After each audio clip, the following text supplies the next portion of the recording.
Alright guys, James at RampantLionReviews again for you today. For this one we are doing another out and about video, and this is the first one you're going to be seeing from Malmö here in Skåne in the south of Sweden. Just behind me we have the new Stormgatan Taproom from Hyllie Bryggeri, who are doing some very nice beers just now. So we'll do what we always do, we'll go in, we'll have a look around, we'll have a look at the menu, we'll have a taste of a few beers.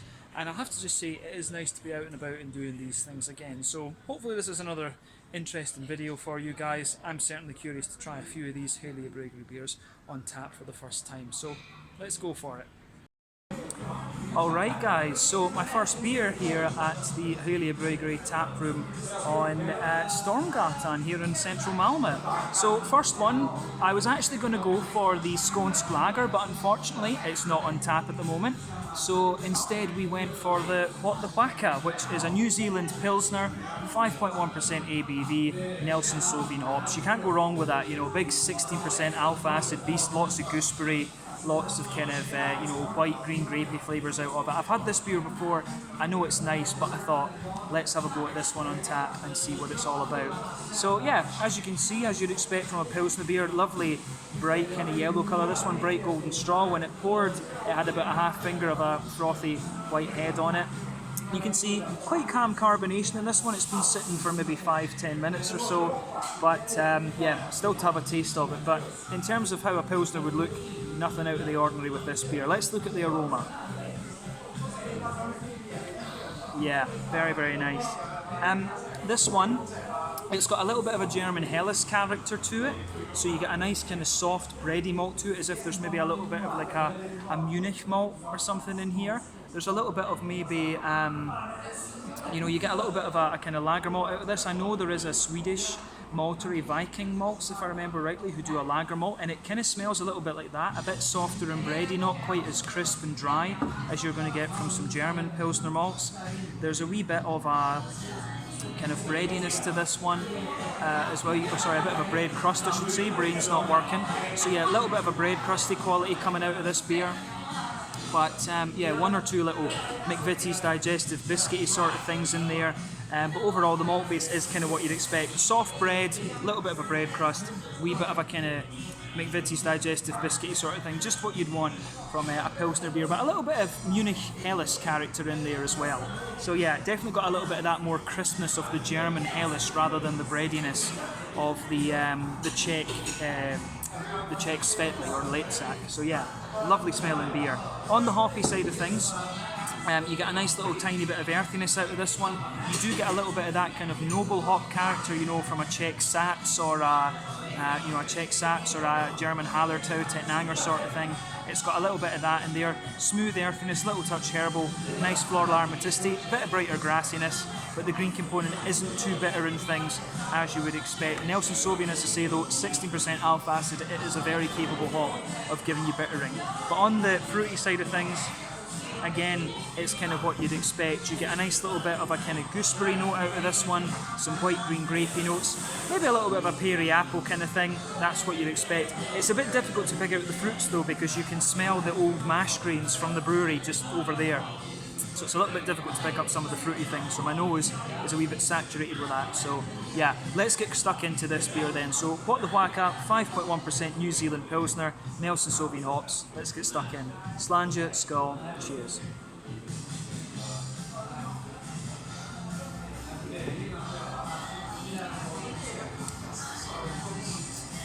That's pretty solid. In the aftertaste, you get more of the kind of dry, crisp sort of thing you would expect of the Pilsner. In the beginning, it's nice and soft and bready. It kind of gives you what you want. As I say, it starts off a little bit more like a Helles, but it really grows into being more of a Pilsner. So that's quite interesting with this beer for sure. So yeah, I like that about this one. So thumbs up to Hyllie for this. These guys, as I've told you in the kind of sit-down reviews, very good when it comes to lager beers. So this is a beer I've had before and I know it's good. So yeah.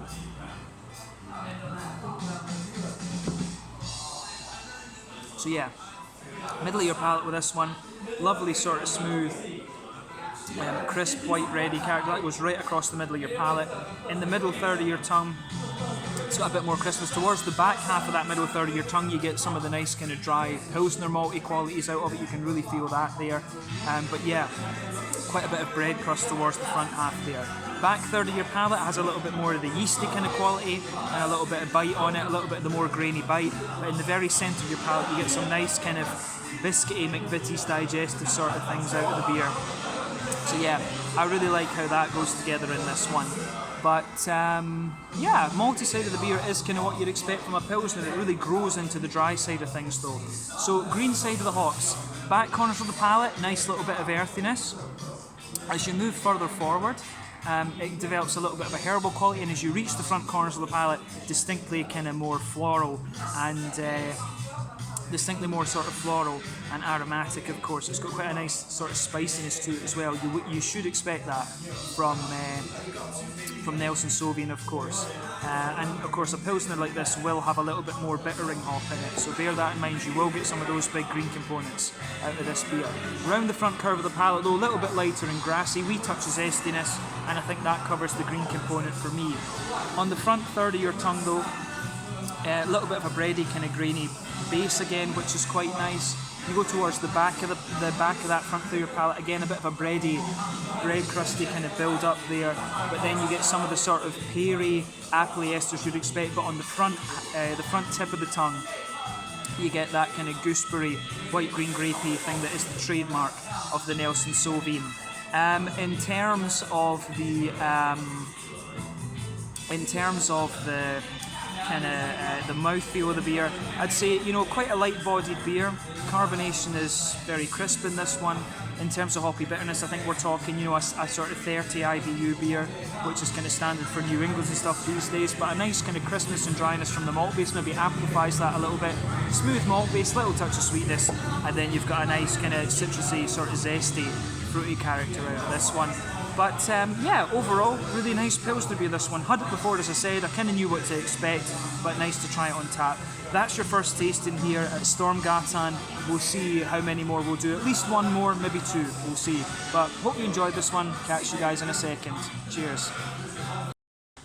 Alright guys, so just a little look at the tap list for you. We've got a mix of things here, kind of some of Hyllie's own stuff and a little bit of kind of local scones things as well. So What the Whacka, New Zealand Pilsner, Eslöv's Lager from Hyllie Bryggeri out in Eslöv, Serendipity, double IPA, lovely beer that one.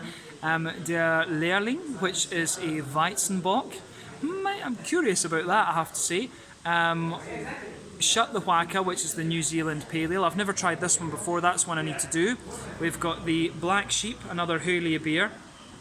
Black IPL, I remember trying that one on can and I thought it was nice, but a bit confused by the style. Stenberget, which is an Imperial Stout. Hyllie Svartberget, who are away from, they're from Ora. Obstructed Visibility, you'll see me review this one later because I really like that beer.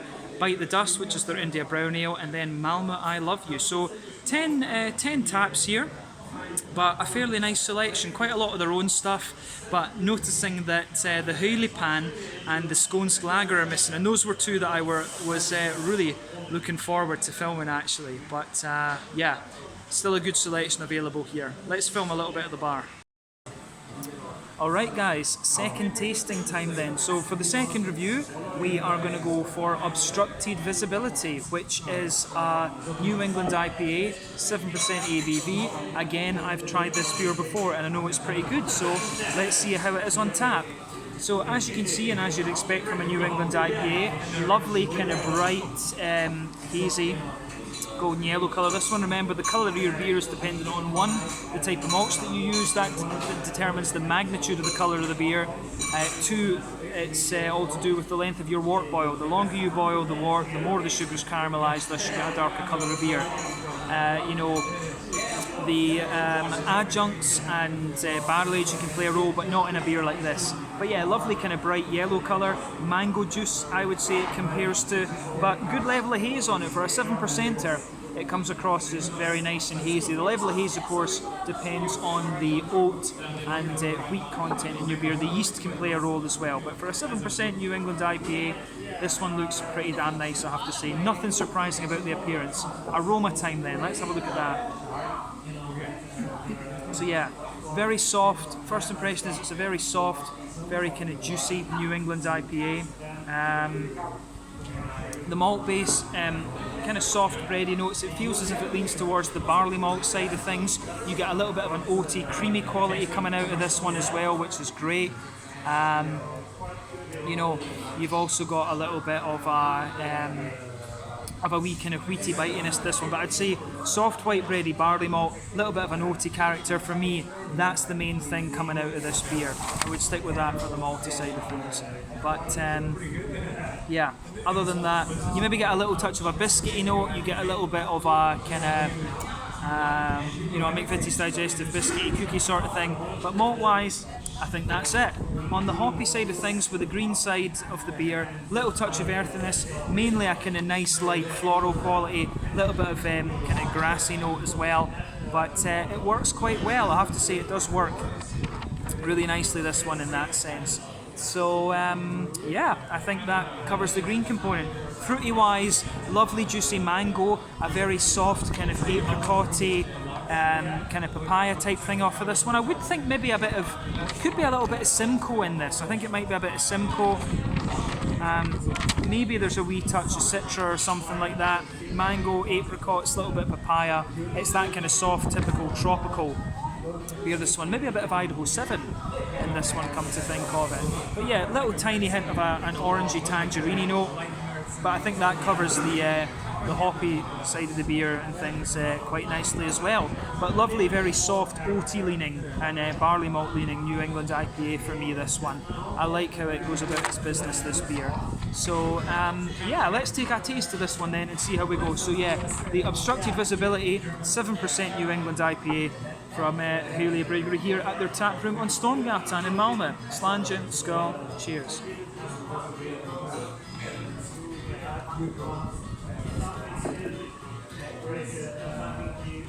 That is lovely on tap. It just comes across extremely nicely, I have to say. It's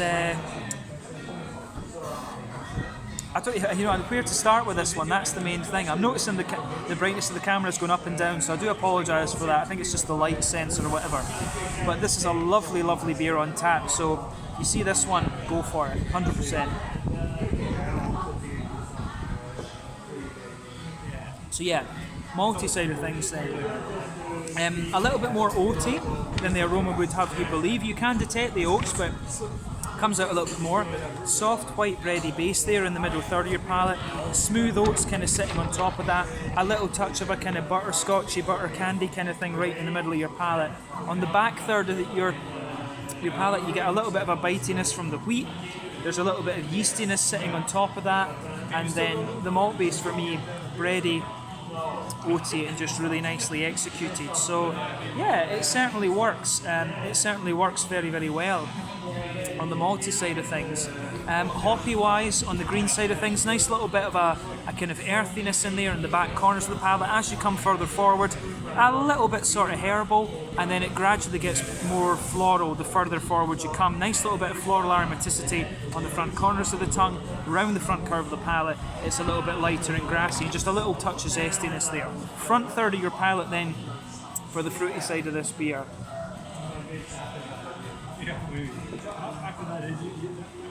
So yeah, for me, this one has a lovely, it's got a wee bit of creaminess to the fruity character, which is very interesting. So if you go towards them, as I always say, on the front third of your palate, you get that nice oily bubble where the juicy fruity esters roll their way out of the beer.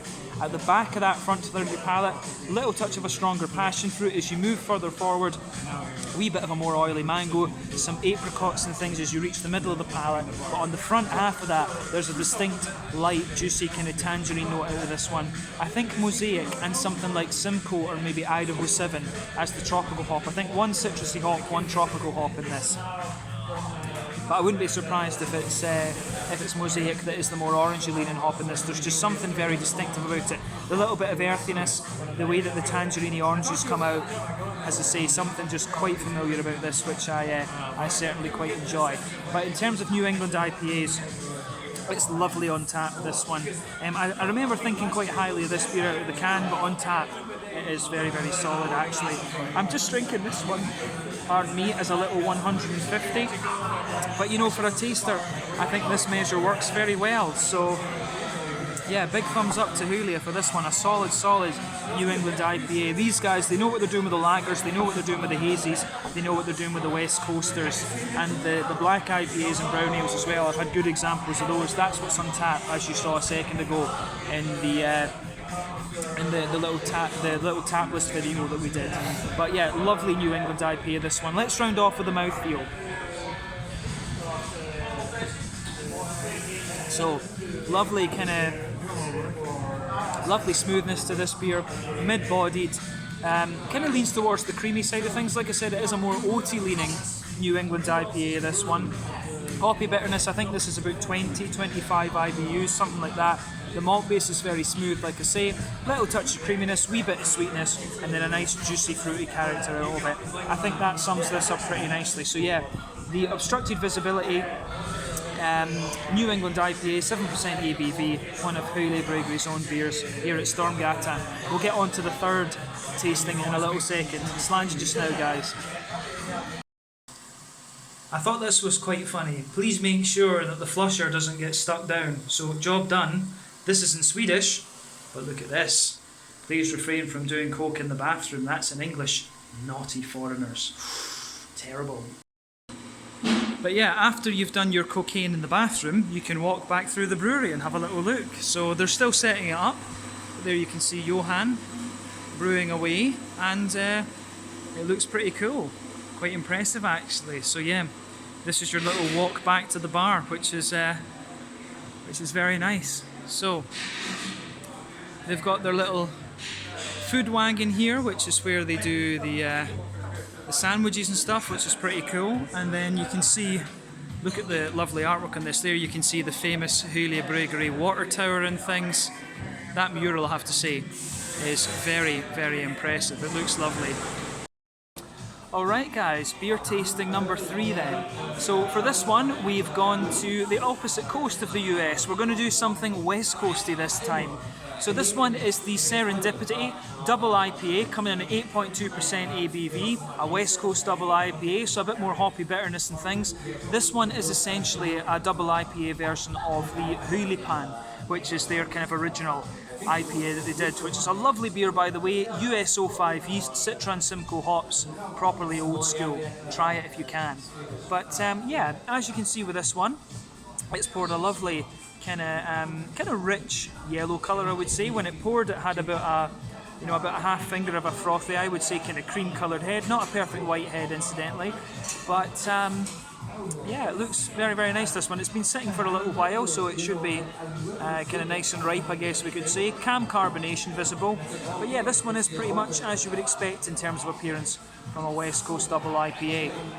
But yeah, looks the part. So let's look at the aroma then and see how we get on. I'm not sure if they've changed the hops and things in this one, but when it's been brewed up to a higher ABV, I think the original Hyllie Pan is like 6% or something like this.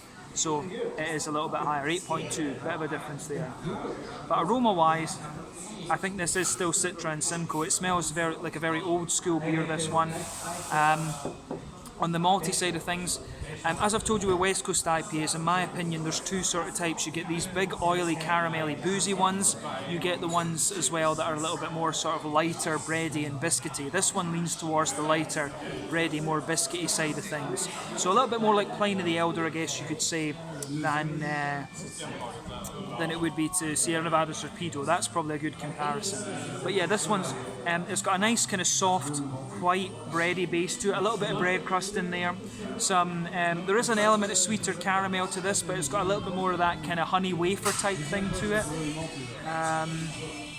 Yeah, a little bit of a kind of honey caramel wafer, McVitie's digestive biscuit. It comes across really nicely in that sense. Quite a straight shooting malt base, this one. But yeah, properly old school West Coast IPA, this one, which I certainly like. I do miss the West Coast IPAs. It's been all about the haze craze the last few years. But other than that, I don't think there's too much to say about the malty base in this one. White bread, bread crust, sweet caramel, a little bit of a kind of biscuity, maybe just digestive sort of thing. That's about it. On the hoppy side of things, little tiny bit of earthiness as you're always going to get. Some nice bright floral aromaticity to the beer, and a little bit of a more kind of zesty, grassy quality coming out of the beer as well. Again, that's to be expected. If this beer is the same as the original, Citra and Simcoe hops. Citra 14% alpha acid, mango and citrusy notes. Simcoe is a little bit more kind of straight up passion fruit, 12% alpha acid. But yeah, the green component comes across as really quite smooth. You get a little bit of floral aromaticity. Remember that West Coast IPAs are more dependent on early edition hops, which are more they give you more kind of bitterness and bite to the beer rather than sort of, how do you say, like a flavour and aroma, but they do dry hop these beers quite extensively. So you get a bit of both out of this one. But nice little bit of a lighter grassy component to the green side of things as well. You get a wee bit of that oily passion fruit that you'd expect from the Simcoe. You get some nice mango, which I suspect is from Citra. It goes together nicely. There's a few apricot-y undertones and stuff like this, which again is a telltale sign of Citra. There's a wee bit of a kind of lemon-limey quality, which again comes from the Citra as well. Maybe one or two gooseberry lights. You kind of notice Citra will give you a little bit more complexity, I feel, in a West Coast IPA than it will in a New England, where it's a bit, you know, lighter and juicy. But yeah, nice oily, fruity, juicy component from this one. I think it works pretty well. So yeah, we've covered the aroma and things. Let's have a taste of this one and see how we get on. So yeah, Serendipity Double IPA, 8.2% West Coast Double IPA from Hyllie Bryggeri. You can see the nice symbol behind me as well there, the famous Hyllie water tower. Let's go for it. Slàinte, skål, cheers.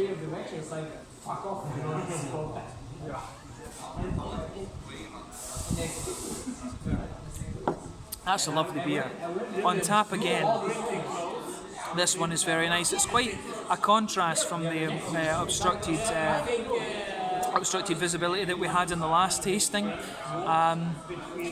know, I miss the diversity that we used to have in the IPAs. It's starting to come back a little bit now. More black IPAs, more West Coast. There's a few red and rye IPAs there too. But it's nice to see that there are some good West Coasters out there too. This is properly old school. You know, go back to 2014, sort of something like this. This is probably what you would have expected this time. Maybe not quite as bitter, but it's still got a nice little bite to it. So another good beer. Thumbs up once again to Hyllie Bryggeri. Let's break this flavour down a bit more. So the malt base is kind of as we described in the aroma. Nice white bready base, a little bit of a kind of grainy character too.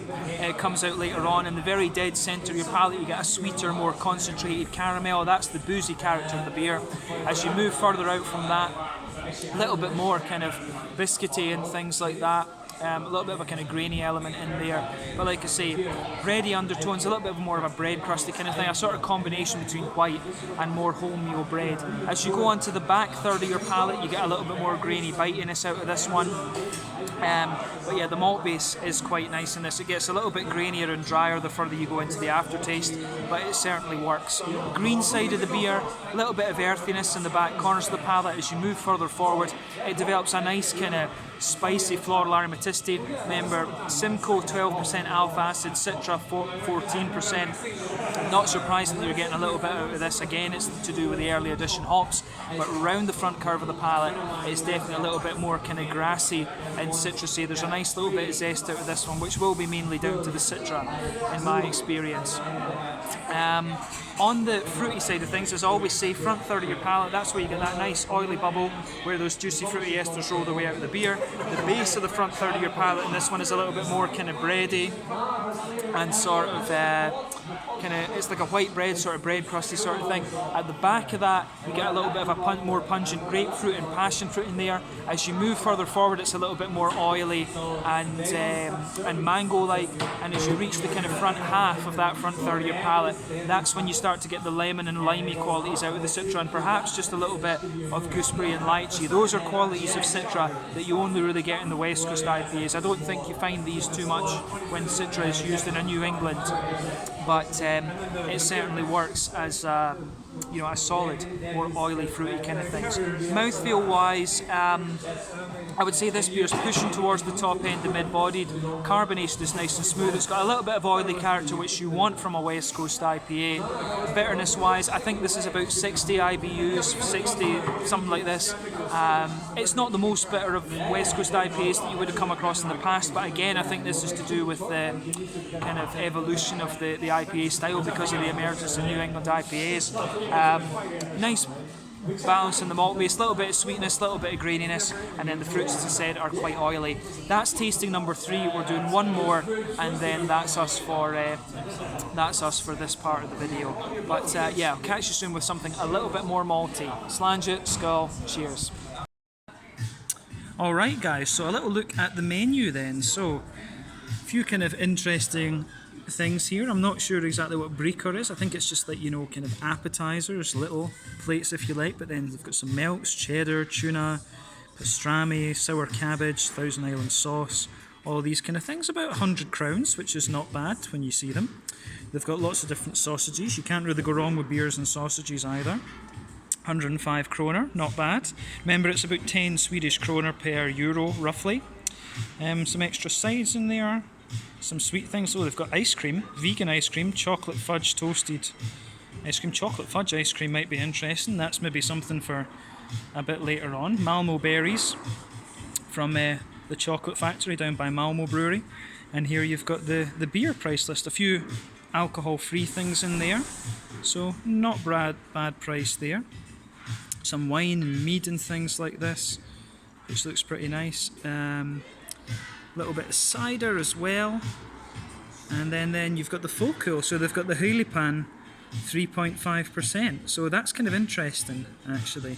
I don't know if they have to sell them at the 3.5% because that's the takeaway rule in things, but then yeah, some beer sausage and malty snacks and stuff like this, so yeah, kind of an interesting little menu actually, not bad price wise either I have to say. So yeah, there you go, that's your look at the menu. Hyllie Bryggeri. Alright guys, so beer number 4 here at Stormgatan, the Hyllie Bryggeri Taproom in Malmö. So I thought we were only going to do about 3 beers, but you know, that's just kind of how it goes sometimes. But yeah, number 4 is Der Lehrling, which if I remember my German right means the student. This one is a Weizenbock coming in at 6% ABV. This is a style you don't find too often. Hyllie Bryggeri tend to be very good when it comes to the German styles of beer. Again, this was a case of fuck it, why not? So yeah, as you would expect from a Weizenbock, this one has a lovely little bit of that natural haze to it. Looks very, very nice. A lovely kind of rich copper colour. So yeah, remember the colour of your beer is dependent on the malts. A Weizenbock tends to have a little bit of caramel and things like that in it, so this is why you get the slightly darker colour. I don't know if the boil is a little bit longer on this as well, but still, this is what you would expect colour-wise from a Weizenbock. Probably the most famous example of this style would be the Schneiderweisse Weizenbock. So yeah, when this beer poured, it had about a finger of a frothy kind of sort of cream ivory coloured head, this one, but it looked very, very nice. Nothing surprising about this beer in terms of its appearance when you consider what style it is. 6% Weizenbock, a little bit lower in alcohol than some of the German examples you'll find, which tend to be like 6.5%, 7%, but we'll let them away with that. So let's look at the aroma and see how we get on. It's a beautiful beer, that. I mean, straight away you get that lovely kind of, you get that sort of banana, doughy, yeasty kind of thing straight out of it. It's just lovely. Bananas, bubblegum, a little bit of that clovey spice. It's very authentically German, and this is what I've said about this brewery before. These guys are very good when it comes to lager beers, but maybe we have to extend that and say it just goes to, you know, the wider German side of things too.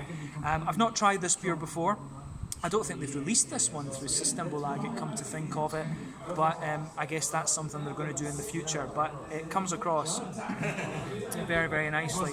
So yeah, doughy, kind of yeasty base to it, bananas, bubblegum, a little bit of the clovey spice. You certainly get a little bit of a sweet caramel in there, a little bit of a more kind of toasty, grainy brown sugar, lovely bread crusty notes. The malty base is just as you would expect. It's absolutely lovely. So remember with these beers, I think the malt base tends to be about 40% wheat, 50 to 60% barley malt. I don't know if they put anything else in it. That might break the Reinheitsgebot, of course, if they do that. But you certainly get a nice little bit of a sweet caramel, bit of a McVitie's digestive biscuity sort of thing, and you've got a little bit of a green component in there as well. This beer is probably using like Hallertau, Tettnanger hops, low German alpha acid hops, 5%, something like that. But yeah, it's got that little bit of a noble earthiness to it, which I think is great. You get that smooth little herbal quality, a little bit of a bright grassy character, then some nice grassy citrusy elements out of the beer as well. It smells lovely, a little bit of a kind of citrusy thing there. On the fruity side of the beer, as I said, from the kind of yeasty malty side of things, you get a little bit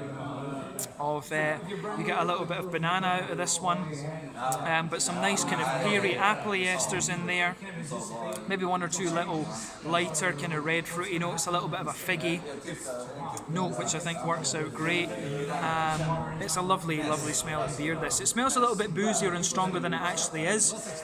With the complexity that you get out the aroma in this one, you could be forgiven for thinking it's more than 6%, but beautiful aroma. Let's have a taste of it and just see how we get on. Very curious about this beer. So yeah, Der Lehrling, 6% Weizenbock. Let's get stuck in. Slange, skull, cheers, Prost.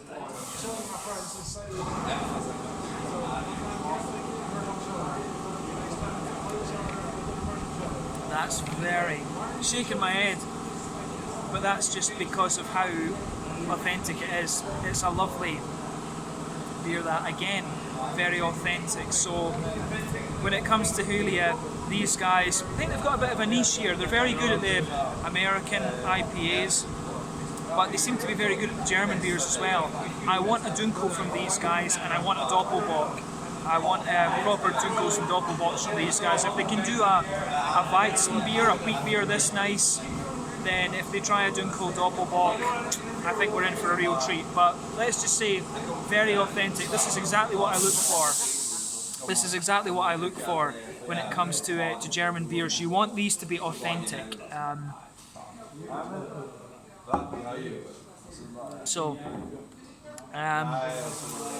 Straight away with this beer, middle of your palate, lovely, smooth, wheaty, white bready sort of thing. That blankets the middle of your tongue.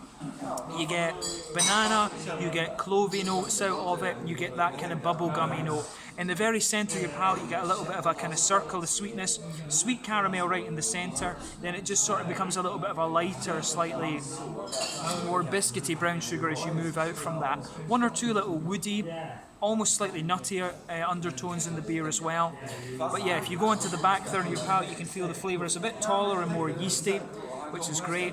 But you know, for me, a Hefeweizen is all about its malt base and all about how the yeastiness interacts with that as well. This beer has that absolutely down. So if you're a fan of wheat beers and you want authenticity, this is good. So Hyllie once again showing they know what they're doing when it comes to the German styles of beer.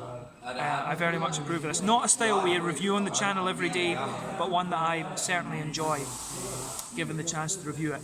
Hoppy side of things, back corners of the palate, lovely little bit of smooth earthiness, a little bit herbal as you come further forward, some nice floral aromaticity as you move towards the front corners of the tongue. Very low bitterness beer this though, but that's what you expect from a wheat beer. Round the front curve of the palate, a little bit lighter and grassy, but you know, a lovely flavour to it, this beer. Very nicely done.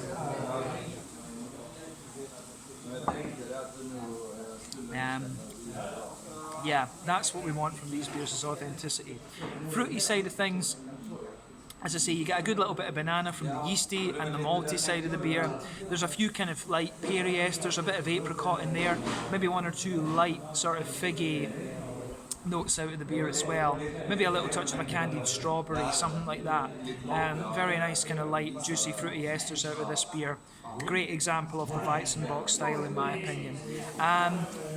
Mouthfeel wise, mid-bodied, right in the middle of the spectrum, smooth carbonation. It's got that lovely cleanliness you'd expect of a Nordic beer. You can really feel the water quality in these beers, of course. Hoppy bitterness is probably about 15 IBUs, which is quite common. for these beers, but 15 or 20 at most. Weizen beers are not known for their hoppy bitterness. Lovely smoothness to the malt base, a little touch of sweetness which you expect from a Weizen bock. Of course, any bock beer is going to give you a bit of a biscuity caramelly sweetness and a smooth, juicy fruitiness. Very nice example of the style. This, as I say, I don't think they've released this through Systembolaget, but in terms of authenticity, this gets a big thumbs up from me. A style that I don't review all that many of, but it's just because they're not available, but I do enjoy it. So well done to Hyllie Bryggeri on this one. Impressive beer. But let's leave it at that. Slanger just now, and I'll see you for tasting number 5, which will definitely be the final one. Alright guys, well, 5th and final tasting then here at Hyllie Bryggeri, Stormgatan in Malmö. And for this last beer we're going for something a little bit more malty. So this one is the Black Sheep, a 6% black IPL as they called it. And I have had this beer before. I had it in can and I thought it was a very nice beer, but I was a little bit confused as to what style it was exactly, to be quite honest with you. But yeah, I'm curious to see what it's like on tap. You never come across a black IPL. I've had many Schwarz beers in my time. But yeah, it was a case of round off on something a bit more malty. There was no imperial stouts, so Black Sheep seemed like an obvious option. So as you can see then, this one has poured a lovely dark sort of ebony rosewood colour. When it was poured, it had about a finger of a frothy kind of fawn coloured head. But yeah, nice little bit of haze to it. So yeah, it looks pretty much as you would expect from, say, a Schwarz beer or something like this. When you were talking about IPLs, you know, we can kind of, when we're talking about a black IPL, we can compare it to a Schwarz beer in some manner of speaking. But yeah, certainly looks the part. Let's have a look at the aroma. So yeah, straight away with this beer, lots and lots of hoppy character. You've got a lovely kind of you've got a lovely sort of well-fired bread crusty backbone to this one. I wouldn't be surprised if there's a bit of carafa in here. You've got a bit of a kind of German rye bread, brown bready sort of thing to the beer as well. And yeah, that's the backbone of this beer. A toasty, well-fired bread crust, a bit of a kind of German rye bread. There's one or two kind of brown sugary elements in there, a little bit of a sweet caramel, a bit of a more toasted brown sugar as well.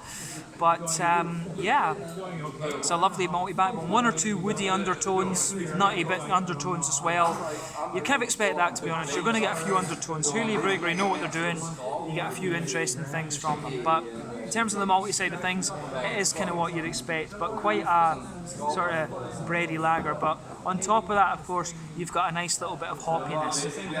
As I said in my kind of regular sit-down review of this beer, the thing that confused me about this was it seemed a little bit pointless to do a bit of a black IPL when you could just do a black IPA.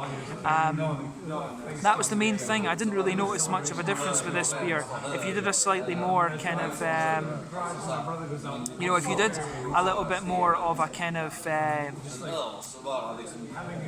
like a black pale ale or something like this, or a hoppy Schwarz beer, that's one of the things. Is this beer the style of this beer goes into a lot of grey areas, but that's just me. You guys might disagree with that.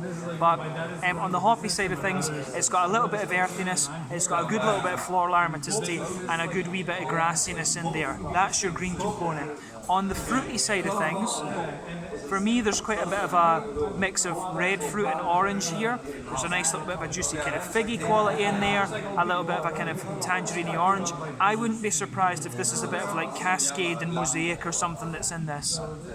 I can't remember what I said in the regular review, but yeah, definitely a bit of a kind of oily, juicy orange and a little bit of a kind of figgy quality to the beer as well.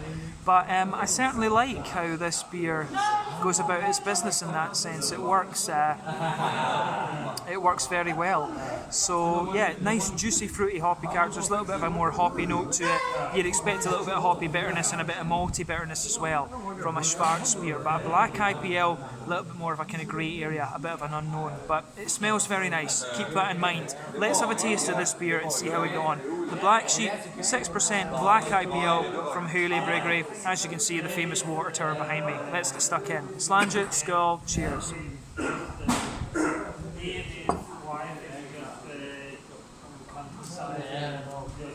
Yeah, it's kind of what you'd expect. Lovely sort of, there's a roasty, toasty, well-fired bread crusty note as the backbone of this one. On top of that, you've got a wee bit of a kind of brown, kind of rye, brown bready sort of thing out of the beer. It gets a little bit toastier and drier the further you go into the beer too, which I can certainly appreciate. In the very centre of your palate, you've got a little bit of a kind of sweet caramel there, and as you move out from the centre of the palate, you've got a nice little bit of a kind of more roasty, toasty. 2 minutes. Yeah, cool. So you've got a more roasty, toasty kind of brown sugar from this one as well, which I can certainly appreciate. But underneath you get a few kind of woody undertones. My Pepsi can's blowing about. That's how it goes. But yeah, nice little bit of a woody undertone to it. One or two nutty kind of things. But that is your malty side of the beer. A little bit of a kind of earthy, more kind of hoppy character in the beer as well. A little bit of earthiness in the back corners of the palate. As you move further forward, it gets a little bit more kind of kind of herbal, but then as you reach the front corners of the palate, a good little bit of floral aromaticity, then a bit of a lighter kind of grassiness around the front edge of the tongue there.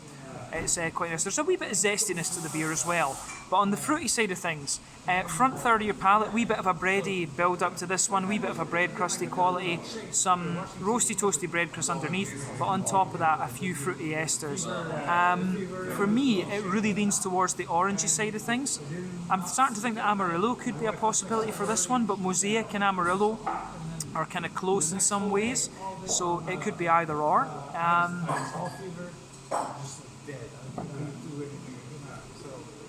Yeah, could be either or in this one, to be honest with you. Feels a little bit more oily, so I tend to lean to a little bit more towards Amarillo, to be honest. Amarillo is a bit more oily than Mosaic is. Mosaic's a little bit of a lighter, juicy kind of tangerine.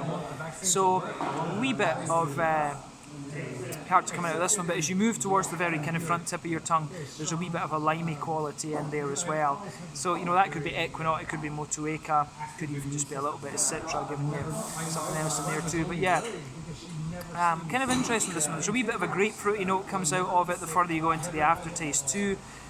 That could be a bit of Cascade, because you do get a wee touch of a kind of figgy note under this. I like playing guess the hops with these beers, but yeah, quite an orangey, fruity, oily character coming out of this one. But I think that summarises the flavour of this one quite well. It's got that nice toasty, roasty kind of thing that you'd expect of a German Schwarzbier or a Czech Tmavé, of course, which is the equivalent of the German Schwarzbier. But it's definitely got a bit more of a hoppy kind of IPA character to it, so that's an interesting point. Mouthfeel wise, it has got the body of a lager beer. It's a bit more kind of lighter bodied, pushing towards the top end of light bodied, bottom end of mid bodied. Smooth carbonation, a little bit crisp. Malty, as I say, a bit of dryness, a bit of sweetness in there, and then you've got a little bit of an oily, fruity character. But overall, it's a very nice beer. As I say, it's one of these ones that it still strikes me as I'm a little bit confused as to what the point of this black IPL style is. But the main question should be, is it a nice beer? Yes, it is. And, you know, style after that is subjective. It doesn't really matter in a sense, but it's a good beer. That's what we should take away. But it comes across like a black pale ale. I think that's probably a good kind of that's probably a sort of good agreement, if you like, on this one. I think that's a good kind of midpoint, but a lovely beer regardless. This is the end of the final tasting. I'll give you my final thoughts on the taproom just in a little second. Slàinte, skål, cheers, see you in just a moment. Alright guys, so end of the night at the Stormgatan Taproom of Hyllie Bryggeri. It was really nice. We tried about 4 or 5 different beers, little 15 centilitre things, 150 mils, and it was good. You know, quite a few of the beers I'd already tried, and yeah, again, impressed with the authenticity of the German stuff. The American IPAs are always very good. They didn't have Hyliepan or Skånsk Lager on tap, but I'm assured that will come a little bit later. So visit in a few weeks' time and you'll get those beers. But those are 2 cult classics that I would recommend that you try. But really cool to see these guys open up with a tap room. It's been a long time in the making, but yeah, you're guaranteed some good beers from Hyllie Bryggeri. Hopefully we can feature these guys on a Meet the Brewery at some point in the near future. But come and check it out, probably about 5 minutes walk, if that, from the train station. It's literally down there, I can see it. So yeah, come and have a little look at some of the Hyllie Bryggeri beers. Thursday to Saturday, definitely worth a look, and the prices are good. So yeah, come and have a check, come and have a look at them. Slàinte, skål, cheers, see you guys on the next Out and About video.